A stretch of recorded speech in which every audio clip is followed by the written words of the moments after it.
It was a busy construction afternoon. Leo and Mia were wearing their yellow hard hats, ready for a big project.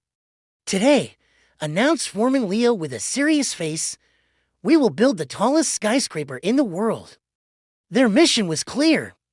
They dove into the toy box and grabbed every single wooden block they could find.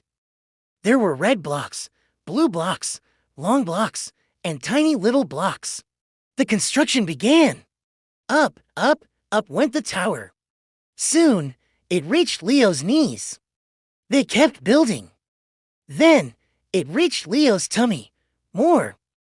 Shouted Leo, his eyes wide with excitement. He reached for the biggest, heaviest block of all the big red cube. He stood on his tiptoes, stretching as high as he could. Carefully, he placed the big red cube right on top of a tiny, skinny yellow cylinder. "It is a masterpiece," said Leo, admiring their work. But the tower didn't seem to agree. It started to shiver. A little wiggle, then a big wobble. "Don't breathe," whispered Mia, holding her breath. But it was too late. The tiny yellow block just couldn't hold the weight of the big red cube. The whole tower leaned to the left. Then, it leaned all the way to the right. And then, timber, crash, bang, boom. Blocks flew everywhere, like popcorn popping in a pan. "Oopsie," cried Leo, sitting in the middle of a pile of rubble.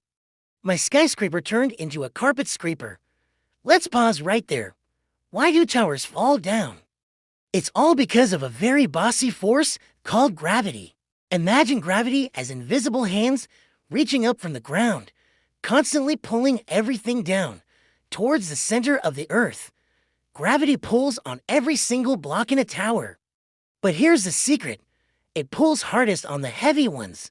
When Leo put that heavy big red cube at the very top, he made the tower top heavy. Think about it like this. It's like trying to stand on one toe while wearing a giant, heavy backpack.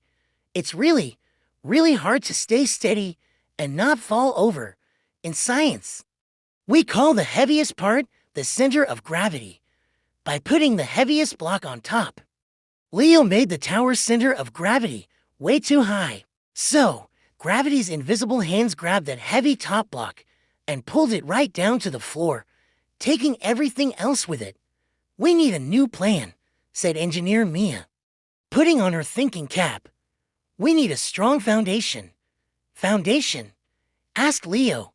"Is that a fancy word for feet?" "Exactly," said Mia with a smile. So, this time, they did it differently. They took all the big, heavy blocks and put them at the very bottom.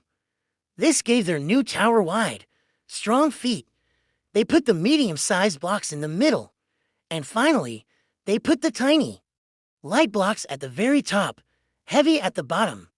"Light at the top," chanted Leo as they worked. They built it higher and higher and even higher.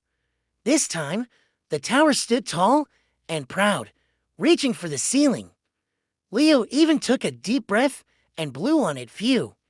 And it didn't move an inch. It was perfectly stable. Success!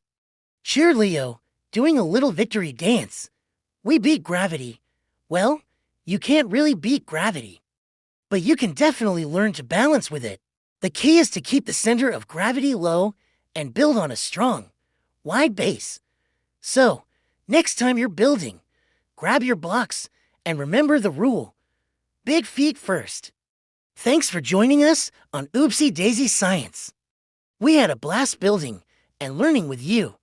Don't forget to hit that subscribe button for more fun experiments. See you next time.